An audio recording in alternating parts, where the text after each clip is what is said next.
ಒಂಥರ ನಾಗರಿಕರಿಗೆ ಸ್ನೇಹಮಯವಾಗಿ ಅವರಿಗೆ ಅನುಕೂಲವಾಗುವ ರೀತಿಯಲ್ಲಿ ಇರಬೇಕು. ಆದರೆ ಇತ್ತೀಚೆಗೆ ಪೊಲೀಸರ ವರ್ತನೆ ನೋಡ್ತಾ ಇದ್ದರೆ ಇವ್ರಿಗೆ ಮಾನವೀಯತೆ ಇಲ್ವಾ ಅನ್ನುವಂಥ ಪ್ರಶ್ನೆ ಎದುರಾಗುತ್ತೆ. ಯಾಕೆ ಅಂತಂದರೆ, ಹೌದು, ಕೊಲೆಗಡಕರು, ಕಳ್ತನ ಮಾಡಿದವರು ಅಥವಾ ಅಪರಾಧಿಗಳು ಅವ್ರು ಬಾಯಿ ಬಿಡಿಸೋದಕ್ಕೆ ಅವರದೇ ಆದಂಥ ರೂಲ್ಸ್ ಬುಕ್ಕಲ್ಲೇ ಅವ್ರು ಹೇಗೆ ಅವ್ರ ಹತ್ರ ಬಾಯಿ ಬಿಡಿಸ್ಬೇಕು ಅನ್ನೋದಕ್ಕೆ ಸಂಬಂಧಪಟ್ಟಂತೆ ಕ್ರಮಗಳಿರುತ್ತೆ, ನಾನಿಲ್ಲ ಅಂತ ಹೇಳಲ್ಲ. ಆದರೆ ಕಳ್ತನ ಮಾಡಿದ್ದಾಳೆ ಅಂತ ಹೆಣ್ಮಗಳನ್ನ ಬಾಯಿಗೆ ಬಂದಂಗೆ ಹೊಡೆದು ಇಷ್ಟು ದೌರ್ಜನ್ಯ ಮಾಡಿದ್ದಾರೆ ಪೊಲೀಸರು ಅಂತಂದರೆ ಪೊಲೀಸರಿಗೆ ಸ್ವಲ್ಪನೂ ಕೂಡ ಮಾನವೀಯತೆ ಇರೋದಿಲ್ವಾ?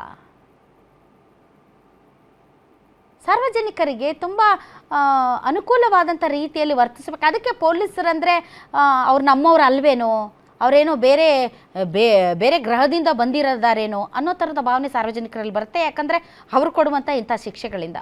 ಒಬ್ಬ ಹೆಣ್ಮಗಳು ಕಳ್ತನ ಮಾಡಿದ್ದಾಳೆ ಅಂತ ಆಕೆಯ ಮೇಲೆ ಅಮಾನುಷವಾಗಿ ಹಲ್ಲೆ ಮಾಡಿದ್ದಾರೆ ಪೊಲೀಸರು. ಅದಕ್ಕೆ ಸಂಬಂಧಪಟ್ಟಂಥ ಒಂದು ಬ್ರೇಕಿಂಗ್ ನ್ಯೂಸ್ ಬರ್ತಾ ಇದೆ, ಬನ್ನಿ ನೋಡೋಣ.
ಪೊಲೀಸರು ಮತ್ತು ಸಾರ್ವಜನಿಕರ ಮಧ್ಯೆ ಅಂತರವನ್ನು ತಪ್ಪಿಸೋದಕ್ಕೆ ಜನಸ್ನೇಹಿ ಪೊಲೀಸ್, ಮಕ್ಕಳ ಸ್ನೇಹಿ ಪೊಲೀಸ್, ಮಹಿಳಾ ಸ್ನೇಹಿ ಪೊಲೀಸ್ ಅಂತ ಹಲವಾರು ಕಾರ್ಯಕ್ರಮಗಳನ್ನು ಮಾಡ್ತಾರೆ. ಆದರೆ ಇಂತಹ ಘಟನೆಗಳು ನಡೆದಾಗ ಪೊಲೀಸರಿಗೆ ಮಾನವೀಯತೆ ಇಲ್ವೇನೋ, ಯಾಕೆ ಈ ರೀತಿ ಅಮಾನುಷವಾಗಿ ನಡ್ಕೊಳ್ತಾರೆ ಅನ್ನುವಂತಹ ಭಾವನೆ ಮೂಡುತ್ತೆ.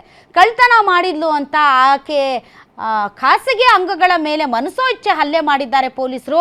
ವರ್ತೂರು ಪೊಲೀಸರ ಮೇಲೆ ಒಬ್ಬ ಮಹಿಳೆ ಆರೋಪ ಮಾಡ್ತಾ ಇದ್ದಾರೆ. ಅಷ್ಟೇ ಅಲ್ಲ, ಆಕೆ ಖಾಸಗಿ ಅಂಗಗಳು ರಕ್ತ ಹೆಪ್ಪುಗಟ್ಟಿ ಶೌಚಾಲಯಕ್ಕೂ ಕೂಡ ಹೋಗೋದಕ್ಕಾಗದೇ ಇರುವಂತಹ ಪರಿಸ್ಥಿತಿಗೆ ತಂದಿಟ್ಟಿದ್ದಾರೆ.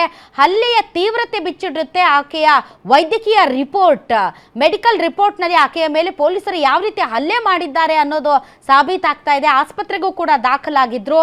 ವರ್ತೂರು ಪೊಲೀಸರು ಕಳ್ತನ ಮಾಡಿದ್ದಾಳೆ ಅಪಾರ್ಟ್ಮೆಂಟಲ್ಲಿ ಅಂತ ಒಬ್ಬ ಹೆಣ್ಮಗಳನ್ನ ಕರ್ಕೊಂಡು ಬಂದು ಯಾವ ರೀತಿ ಹಲ್ಲೆ ಮಾಡಿದ್ದಾರೆ ಅಂತ ಅಂದರೆ ಅದಕ್ಕೆ ಸಂಬಂಧಪಟ್ಟಂತಹ ವಿಜುವಲ್ಸ್ ನಮ್ಮ ಹತ್ರ ಇದೆ. ಆದರೆ ಅವುಗಳನ್ನು ಸಾರ್ವಜನಿಕ ಹಿತದೃಷ್ಟಿಯಿಂದ ತೋರ್ಸೋಕ್ಕಾಗೋದಿಲ್ಲ. ಯಾಕೆ ಅಂದರೆ ವೈಲೆನ್ಸ್ ತೋರಿಸುವಂತಿಲ್ಲ. ಹಾಗಾಗಿ ಆ ಫೋಟೋಗಳನ್ನು ನಾವು ತೋರಿಸೋದಕ್ಕೆ ಸಾಧ್ಯ ಇಲ್ಲ ಅಂತ ಅನಿಸುತ್ತೆ.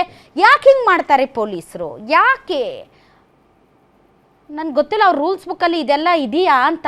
ಖಾಸಗಿ ಅಂಗಗಳಲ್ಲಿ ಹೆಂಗೆ ಬಂದರೆ ಹೇಗೆ ಬೇಕೋ ಹಾಗೆ ಹೊಡಿಬೋದು ಅನ್ನೋದು ಪೊಲೀಸ್ ರೂಲ್ಸ್ ಬುಕ್ಕಲ್ಲಿ ಇದೆಯಾ? ಯಾರಾದರೂ ನಮ್ಗೆ ಗೈಡ್ ಮಾಡಬೇಕಪ್ಪ. ಏನು ಹೇಳ್ತಾರೆ ಆ ಮಹಿಳೆ, ಬನ್ನಿ ನೋಡೋಣ. मेरा को पीछे छुप जगह में मार दिया, ज़्यादा मार दिया।